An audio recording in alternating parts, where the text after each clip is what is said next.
দীর্ঘদিন ধরে বিচ্ছেদের সুর বলিউডের জনপ্রিয় তারকা দম্পতি ঐশ্বরিয়া রায় ও অভিষেক বচ্চনের সম্পর্কে। এতদিন বিচ্ছেদের প্রসঙ্গে দুই সেলিব্রিটি নীরব থাকলেও সম্প্রতি সেই গুঞ্জনে মুখ খুললেন ঐশ্বরিয়া রায় ও অভিষেক বচ্চন। দাম্পত্য কলহের জেরে বর্তমানে আলাদা থাকছেন ঐশ্বরিয়া।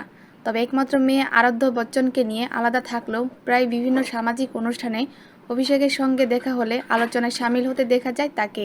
ঐশ্বরিয়া ও অভিষেকের এমন আচরণে নেটিজেনরা বলছে, মিডিয়ায় নিজেদের বিচ্ছেদের খবর না ছড়াতেই এমনটা করছেন তারা। আবার আরেক দল নেটিজেনদের দাবি, বিচ্ছেদ অনেক আগে হয়ে গেছে এ তারকা দম্পতির।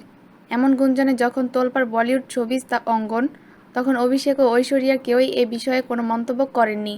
তবে সম্প্রতি এ বিষয়ে সংবাদ মাধ্যমে মুখ খুলেছেন ঐশ্বরিয়া।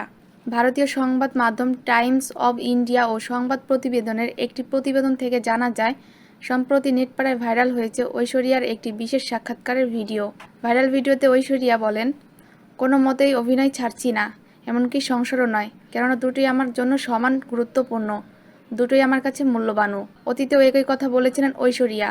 এক সংবাদ সম্মেলনে সাংবাদিক তাকে বলেন, আমরা আশা করছি বিয়ে আর সন্তান কোনোটাতেই হারবেন না। এমন মন্তব্যে ঐশ্বরিয়া বলেন, আমি বাচ্চাদের জন্য অপেক্ষা করছি, আমি বিয়েটা অপেক্ষা করছি, এখানে নিজেকে হারানোর প্রশ্নই আসে না। 2007 সালে ভালোবেসে বিয়ে করেন ঐশ্বরিয়া ও অভিষেক। বলিউডে এ জুটি পাওয়ার কাপল হিসেবে পরিচিত, যদিও দীর্ঘ সময় ধরে তাদের সংসারে চলছে বিচ্ছেদের সুর।